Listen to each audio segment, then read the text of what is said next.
Bien, con esto vamos a empezar la primera de las clases del redictado. ¿Sí? Vamos a hacer una rápida visión sobre algunas definiciones que son útiles y para que principalmente no confundan algunos de los términos que a veces se utilizan de forma intercambiable cuando no lo son. Sí, por ejemplo, uno, la sistemática, como ven esa definición, es una disciplina muy amplia. ¿Sí? Abarca muchos tipos de estudios desde estudios taxonómicos hasta estudios filogenéticos, es una disciplina muy amplia y no debe ser confundida con la simple taxonomía, que es la que se encarga así de nombrar a los animales.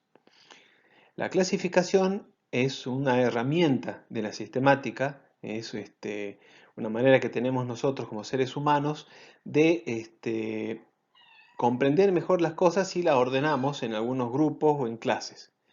Entonces, si nosotros podemos ordenar una gran diversidad de datos en algunas clases o grupos, se nos hace mucho más fácil de entender. En biología, las clasificaciones que se utilizan son jerárquicas. Esto quiere decir que hay grupos más grandes que contienen a otros grupos por dentro. ¿Sí? Entonces, ustedes ven aquí al costado que tenemos una clasificación que abarca desde lo más complicado, desde lo más grande, la vida, hasta las especies, que son la categoría o una de las categorías menos inclusivas.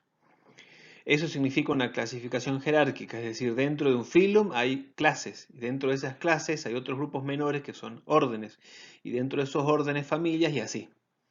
Otro tipo de clasificación, porque hay muchos tipos de clasificaciones, es la tabla periódica. En esta clasificación no es jerárquica, es decir, no hay grupos que incluyan a otros grupos.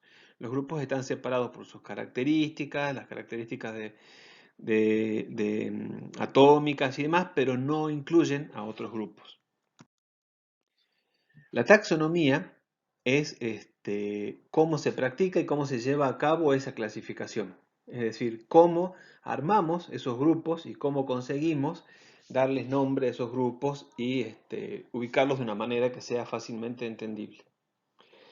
La nomenclatura es una herramienta que tiene la taxonomía y es lo que nos permite darles nombres únicos a cada taxón. Es decir, como ustedes saben, por ejemplo, los nombres comunes de los organismos son a veces bastante complicados porque algunos grupos, algunos animales, se llaman de distinta manera según la región o según el país donde se encuentran distribuidos.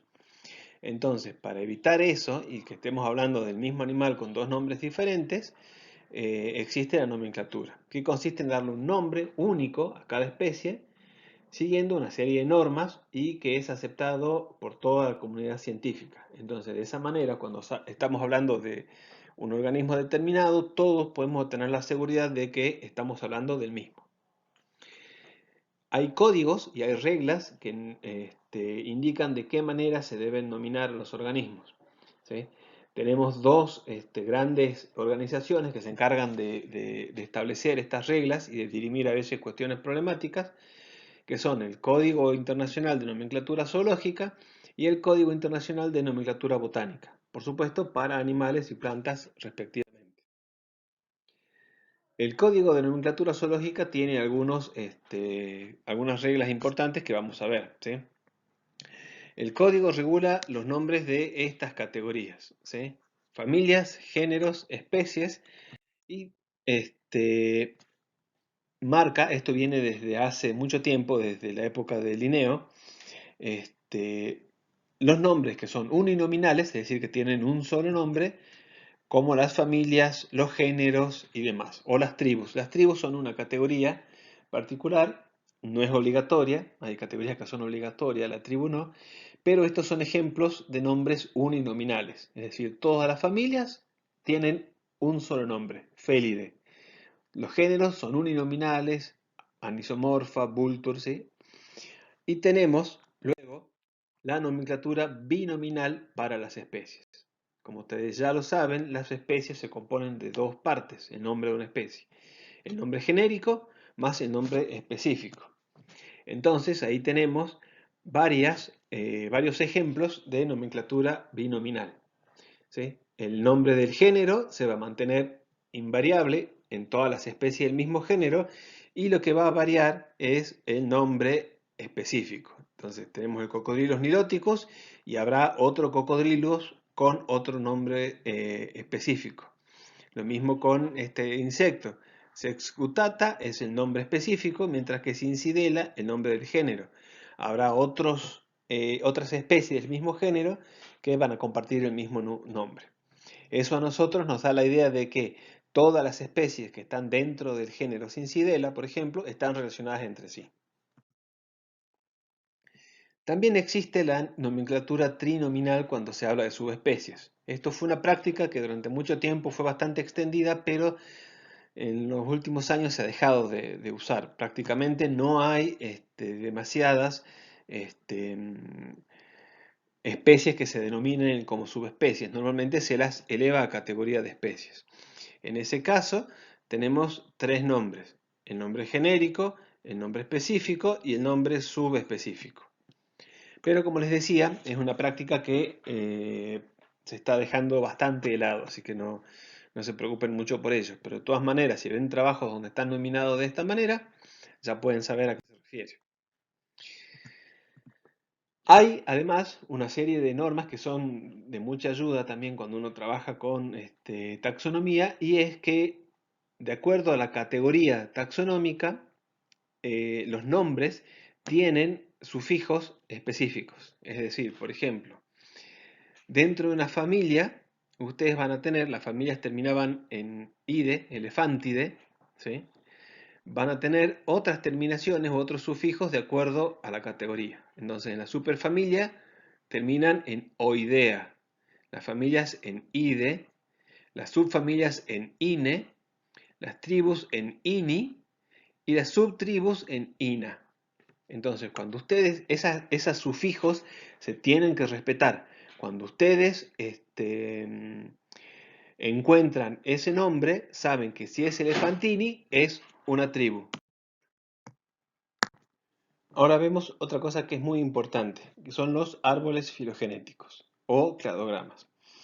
Los cladogramas, que van a ver repetidos a lo largo de varias clases, son una forma, un dibujo que representa las relaciones entre los organismos que los incluyen. Es decir, podemos tener árboles filogenéticos de especies, árboles filogenéticos de familias, árboles filogenéticos de géneros. O sea, no solamente están representadas las relaciones de las especies, pueden estar representadas otro tipo de relaciones. El primero que utilizó la metáfora del árbol para referirse a las relaciones entre las especies fue Haeckel, un anatomista brillante, y utilizó un par de diagramas en los que, como les decía, utilizaba la metáfora del árbol para representar las relaciones entre los seres vivos. La metáfora más importante del árbol, o la importancia del diagrama de un árbol, es que pueden seguirse a través de las ramas las relaciones entre los grupos, ¿sí? Es decir, todos los organismos que pertenezcan a una rama se asume que van a estar más relacionados entre sí. Cuando vemos cladogramas, los cladogramas específicamente son un tipo de árbol filogenético, porque hay distintos tipos de árboles filogenéticos, que muestran las relaciones hipotéticas entre organismos. ¿Por qué hipotéticas? Porque siempre un cladograma es una hipótesis, es decir, es una idea, es una posibilidad de cómo pueden ser las relaciones filogenéticas entre los organismos. Esas hipótesis, esos cladogramas, pueden variar, pueden modificarse de acuerdo a la presencia de nueva evidencia. Si hay evidencia nueva, posiblemente esas relaciones se modifiquen y podamos tener otra hipótesis de estas relaciones. Ahora, hay otras estructuras o hay otros gráficos que son muy similares a cladogramas, pero no son cladogramas. Y es importante saber cuáles son las diferencias. Principalmente, la información que uno obtiene a partir de esos otros gráficos no es la misma. Por ejemplo, los árboles genealógicos, ¿sí? Que ustedes deben haber visto en algún lugar. Los árboles genealógicos lo que hacen es rastrear la precisamente genealogía de ancestros de personas o se puede hacer un árbol genealógico también de especies. No da la misma información que un cladograma, no da información filogenética, da información de ancestría, descendencia, es decir, nosotros podemos saber los ancestros, podemos recorrer el árbol genealógico y decir cuáles son los ancestros de esta rama. Y podemos rastrearla siguiendo el árbol hasta llegar a uno o dos ancestros. Los árboles filogenéticos, los cladogramas, no dan ese tipo de información, ¿sí? No proveen información de ancestría y descendencia. Los árboles filéticos son usados por una escuela llamada evolutiva, que estuvo en boga durante muchísimo tiempo, y los van a encontrar todavía en muchos libros. Son árboles que intentan mostrar las relaciones filogenéticas en los organismos, pero también incluyen información de ancestría y descendencia. Típicamente, estos árboles ubican a especies conocidas como ancestros de otras especies. Entonces acá, por ejemplo, Homo heidelbergensis, que es un primate, sería el ancestro de Neanderthalensis y el ancestro de Homo sapiens. Además, los árboles filéticos siempre tienen asociada una escala de tiempo y dibujan de alguna manera, intentan dibujar de acuerdo al grosor de las ramas, las abundancias relativas de los organismos en ese momento. Sí dan información de relaciones, pero siguen manteniéndose como árboles de ancestría y descendencia. Este tipo de árboles no se utiliza ya actualmente, están bastante perimidos, pero bueno, es importante porque por ahí pueden verlos en algunos libros de texto incluso.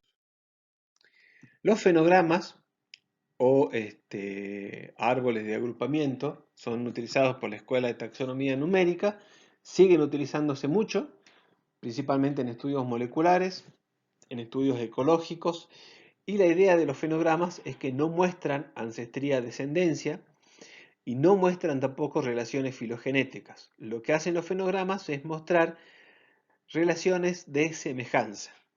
También llevan asociado una escala de similitud, y lo que nos dicen los fenogramas es que, por ejemplo, estas dos taxa o estas dos familias o estos dos genes o lo que fuere son más parecidos entre sí que con esta otra. Y estos tres a su vez son más parecidos entre sí que con esta otra, y así sucesivamente. Los terminales, que así se llaman cada uno de las puntas de los cladogramas, a medida que estén más alejados entre sí, se asume que son más diferentes. Entonces aquí, por ejemplo, Win1 es lo más diferente posible a Sum2. De nuevo, no proporcionan evidencia ni relaciones de filogenéticas ni de parentesco, sino simplemente similitud.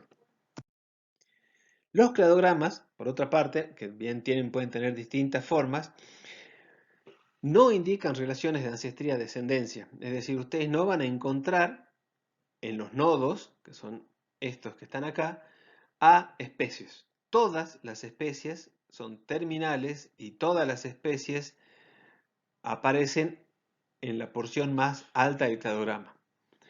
No hay relaciones de ancestría-descendencia, es decir, aquí B no es el ancestro de A, sino que lo que se dice que B y A están más relacionados entre sí que con C.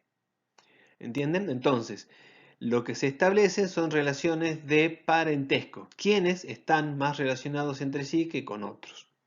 Entonces, nosotros podríamos decir, A y B están más relacionados entre sí que con C, pero A, B y C están más relacionados entre sí que con E y D. Y a su vez, A, B, C, D, E están más relacionados entre sí que con F. Esa es la información que dan los cladogramas. Información de parentesco. Las partes de un cladograma son la raíz, los nodos, los internodos. ¿Sí? Los nodos son todos estos. Acá hay un nodo, acá hay un nodo, aquí hay un nodo, aquí hay un nodo y aquí hay otro nodo. Los internodos son los espacios entre nodos. Toda la estructura se denomina rama, toda la línea que lleva desde la raíz a los nodos. Estos se conocen como terminales y se conoce como el grupo interno o ingroup, mientras que el que está primero, por decirlo de alguna manera, es el grupo externo o outgroup. Para leer el cladograma se lee diciendo así, desde lo basal hacia lo terminal, ¿sí? Las ramas o los nodos que están más cerca de la raíz son basales, mientras que los que están más alejados son terminales. Como les decía, los cladogramas pueden dibujarse de muchas maneras sin que varíe demasiado la información que dan. Tenemos cladogramas enraizados, donde está presente la raíz, cladogramas árboles no enraizados o networks. Pueden dibujarse de esta manera, que también es bastante común para árboles filogenéticos, para árboles moleculares. Todas estas formas de dibujar el cladograma son iguales, es decir, dan la misma información filogenética, más allá del dibujo que posean. Pueden tener largos de rama o pueden ser de ramas todas iguales. En el largo de rama, por ejemplo, acá ustedes ven una rama muy larga y acá otra rama más cortita. Se utiliza mucho en análisis moleculares y eso quiere decir que las ramas largas son ramas que tienen más cambios respecto a otras. Es decir, acá en el caso de datos moleculares podemos suponer que hay muchos cambios de genéticos, sustituciones, deleciones, inserciones y demás, mientras que en las ramas más cortas no hay tantos cambios. Otra cosa importante son los cladogramas no resueltos, ¿sí? En un cladograma no resuelto vamos a encontrar ese tipo de esquema que se denomina una politomía. La politomía lo que está indicando es que no hay evidencia suficiente para resolver las relaciones. No que no se sepa, sino que con la evidencia que tenemos no es suficiente todavía para resolver esas relaciones. A ese cladograma no resuelto se llega a partir de cladogramas originales que tienen información que está en desacuerdo entre sí, es decir, no son coincidentes, no son congruentes entre sí. En este cladograma tenemos estas relaciones. A es el taxón hermano de B, así se lo nombra, y C el de D. Acá C y D son taxa hermanos, B es hermano de C y D, y A está hermano como todo lo demás. Mientras que en este tenemos que A es hermano de B, C es hermano de A y B, y D es hermano de A, de B y C. Como ninguno de esos cladogramas son congruentes, se construye un árbol de consenso, que es lo que está ahí arriba, que indica la situación de no resolución de ese nodo particular, ¿sí? Pero esos cladogramas, los tres cladogramas que le dieron origen, son válidos. Todos son válidos, solo que, como les decía al principio, son distintas hipótesis. Los cladogramas muestran, como habíamos dicho, las relaciones filogenéticas o evolutivas entre taxa. El orden o el espacio en el que estén los cladogramas no significa nada. Como había dicho, esas ramas pueden ser iguales o pueden ser diferentes y depende de qué tipo de cladograma yo esté haciendo, esa información puede ser importante o no. ¿Cómo se interpreta un cladograma? Lo que habíamos visto hace un rato. Son hipótesis de relaciones de parentesco, no de ancestría-descendencia. ¿Sí? Ustedes pueden tener y van a encontrar, de hecho, en algunos cladogramas, acá esto que se ve es un celacanto, que es un pez que se creyó fósil durante mucho tiempo, pero no está puesto en un nodo como ancestro, está puesto en el terminal. Ustedes después pueden encontrarse con que hay cladogramas que incluyen taxas fósiles, pueden incluir taxas que ya están totalmente extintos, como dinosaurios, como lo que fuere. Y en todos los casos, esos terminales van en la parte superior del cladograma y no como ancestros.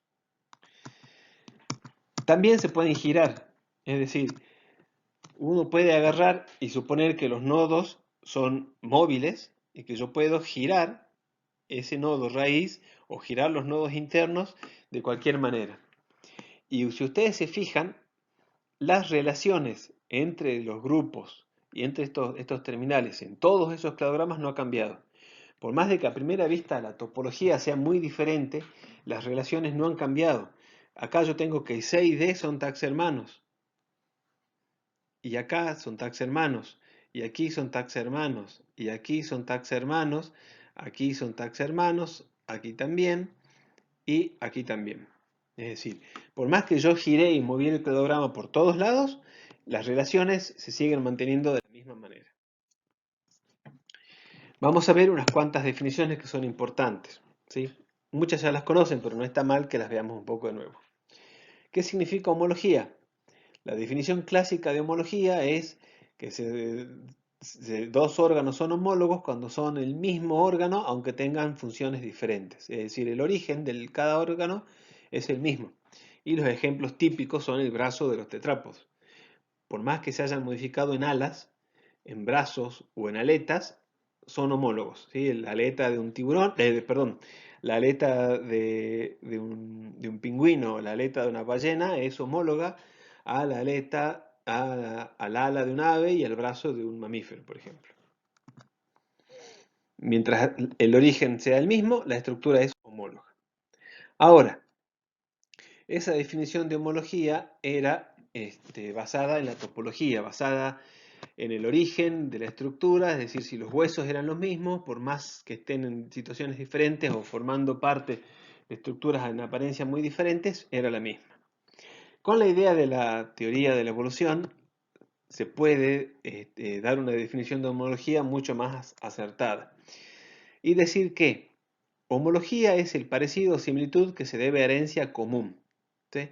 No solamente a la topología, no solamente al origen embriológico de las estructuras, sino a la ancestría en común. Es decir, si todos los pájaros tienen alas, esas alas son homólogas porque las heredaron en algún momento de un ancestro en común que tenían alas. Más allá de la forma, más allá del origen, más allá de la topología y de las estructuras. Son homólogas porque tienen el mismo origen filogenético.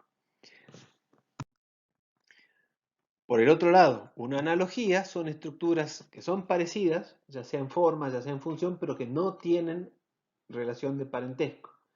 Son lo que se llama evolución convergente, ¿sí? Es decir, se desarrollan estructuras similares que no están relacionadas filogenéticamente. Entonces nosotros podemos tener, también es un ejemplo típico que está en todos lados, el cuerpo o las aletas de un tiburón, de un ictiosauro y de un delfín, ¿sí? La forma del cuerpo, la disposición de las aletas se han alcanzado independientemente. Tenemos un pez cartilaginoso, un reptil acuático y un mamífero. Han alcanzado esa forma del cuerpo por evolución convergente, ¿sí? Las analogías, que se denominan homoplasias en el análisis filogenético, no nos dan información de relaciones, no nos sirven para saber quién está más relacionado con quién. En cambio, las homologías sí, porque asumimos que se deben a un mismo origen. ¿Cómo se puede hacer para saber a priori si dos estructuras son homólogas? Primero, la similitud, es decir, esos homólogos tienen que tener la misma forma, aproximadamente la misma forma, el mismo desarrollo y la misma posición en el organismo, ¿sí? Una definición bien topológica. La otra, la coexistencia. No pueden estar presentes al mismo tiempo ambos homólogos supuestos. El ejemplo de alas y brazos, ¿sí? Las alas están formadas por los mismos elementos que los brazos, entonces no pueden estar presentes al mismo tiempo una ala y un brazo. Eso haría suponer que no son homólogas. Y por último, la congruencia. Es decir, luego de un análisis filogenético, podemos encontrar que esa homología que nosotros habíamos planteado, en realidad sí es homóloga porque es congruente con un montón de otras características. Eso es un test de homología a posteriori de un análisis filogenético. Si una estructura cumple esos tres supuestos, podríamos estar bastante seguros de que es homóloga de verdad. Cuando nosotros vemos un cladograma, vamos a encontrar, acá vamos a hablar de caracteres, ¿sí? Lo que estoy hablando son caracteres. A los caracteres se los va a llamar de distintas maneras de acuerdo a qué tipo de información nos den. Una plesiomorfía es un carácter de un par de homólogos siempre hay uno, o sea, por ejemplo, tenemos dos caracteres con el estado A y el estado B.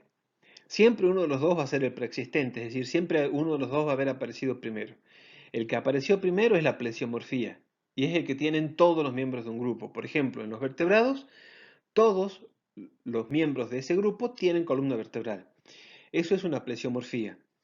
No nos sirve para ver relaciones. ¿Por qué? Porque si todos lo tienen, no nos ayuda a saber quiénes están más relacionados con quiénes. No podemos saber si los reptiles están más relacionados con los anfibios o con los mamíferos, porque todos tienen columna vertebral. Ahora, las sinapomorfías son los caracteres que sí nos permiten establecer relaciones. Son homologías, ¿sí? Y son homologías que se comparten entre varios grupos.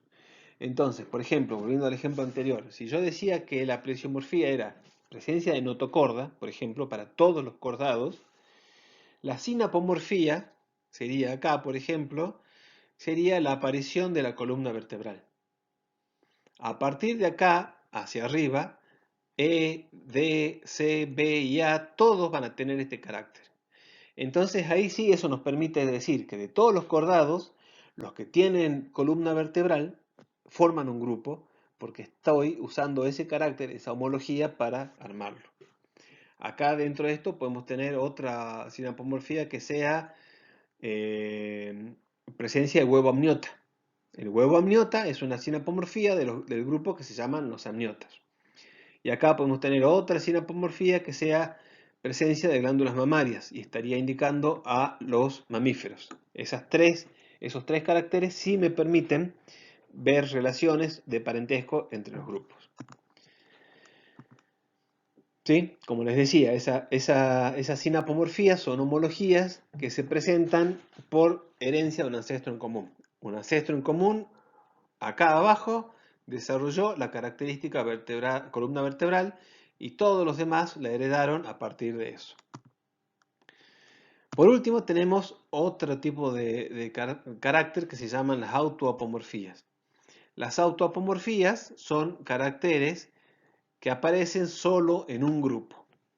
Son muy útiles para diagnosticar a los grupos, es decir, por ejemplo, algo así, ¿quién tiene plumas? Solamente aves. Entonces las aves, la presencia de plumas dentro de vertebrados es una autoapomorfía de aves. Nadie más tiene plumas. ¿Nos sirve para ver relaciones? No, pero nos sirve para distinguir a un grupo. Por último, tenemos la homoplasia. La homoplasia es la presencia de un carácter que en apariencia es igual, pero está en dos grupos que no están relacionados filogenéticamente. Entonces podríamos decir, a ver, por ejemplo, la presencia de alas en vertebrados, supongamos que C son los vertebrados, y la presencia de alas en insectos. Las dos son alas, las dos sirven para volar, pero no tienen absolutamente nada que ver, aparecen en grupos separados, no se deben a ancestría común, entonces son caracteres convergentes u homoplasias. Los términos apomórfico y plesiomórfico, lo que habíamos visto del carácter de columna vertebral y notocorda, son relativos. Esto significa que no son absolutos. No es que un carácter va a ser plesiomórfico una vez y ya para siempre va a ser plesiomórfico. Este es un cladograma donde está la evolución de las patas de los caballos. Tenemos de que pasamos de una pata con esta configuración de dedos grandes y separados, a esta otra, donde el dedo medio se hace mucho más grande y los dedos 1 y 3 se reducen. En este caso, el estado 1 es plesiomórfico del estado 2, que es apomórfico. Ahora, si seguimos la evolución, del estado 2 se pasó al estado 3. Entonces, ahora el estado 2, que era apomórfico de 1, es plesiomórfico de 3. Dejó de ser apomórfico y pasó a ser plesiomórfico del estado siguiente. Y de la misma manera, cuando lleguemos a la evolución de los dedos de los caballos actuales, el estado 3 es el plesiomórfico del estado 4. Entonces, los términos apomórficos y plesiomórficos son relativos a qué parte del cladograma yo esté averiguando. Definiciones de grupos, eso es algo bastante importante. ¿sí? Tenemos tres clases de grupos. El grupo monofilético es el grupo que más nos interesa porque es el grupo que nos permite armar relaciones. Incluye al ancestro en común y a todos sus descendientes. Entonces acá, si yo quisiera marcar en este cladograma un grupo monofilético, marcaría así. ¿Por qué? Porque está el ancestro común acá abajo y todos los descendientes. A, B y C también, porque acá está el ancestro en común y todos los descendientes. También podría ser O, A, B y C, porque incluye al ancestro en común y a todos sus descendientes. O todo. M, N, O, A, B y C, porque acá abajo está el ancestro en común y incluye a todos los descendientes. Ahora, los grupos parafiléticos son el que incluye al ancestro en común, pero no a todos los descendientes. Porque acá, por ejemplo, C queda fuera de ese grupo. Esos grupos son característicos y se los encuentra cada rato en las clasificaciones y, por ejemplo, sucede cuando uno de esos grupos, en este caso C, es muy diferente a los demás. El caso típico es reptiles y aves. Las aves son muy distintas a los reptiles y durante mucho tiempo se las clasificó en una clase aparte. Pero eso hace que reptiles sea un grupo parafilético, porque incluye al ancestro en común, pero no a todos los descendientes, deja fuera C. En este caso es lo mismo. El ancestro en común está acá abajo, N, O, A, B y C, pero dejan afuera a M. Son grupos parafiléticos. Y por último, un grupo polifilético es un grupo que incluye a taxa con ancestros diferentes. ¿Sí? Un grupo que realmente son grupos bastante complejos y problemáticos. N tiene un ancestro en común acá y A tiene un ancestro en común acá abajo. Es decir, tienen ancestros distintos, de la misma manera que acá. Por supuesto que si nos vamos hasta la base, todos van a tener un ancestro en común. Pero si yo incluyo solamente estos dos y a este ancestro en común, estoy dejando fuera a M, estoy dejando fuera a O, estoy dejando fuera a B y a C. Entonces, es muy importante que tengan eso en cuenta. Los grupos que son importantes para la taxonomía y para la sistemática son los grupos monofiléticos. Los grupos polifiléticos son bastante raros y son bastante difíciles de encontrar en las clasificaciones, pero los grupos parafiléticos son bastante abundantes y hay que tratar de erradicarlos lo más posible. Bien, con esto terminamos esta pequeña introducción de sistemática, taxonomía y cladogramas.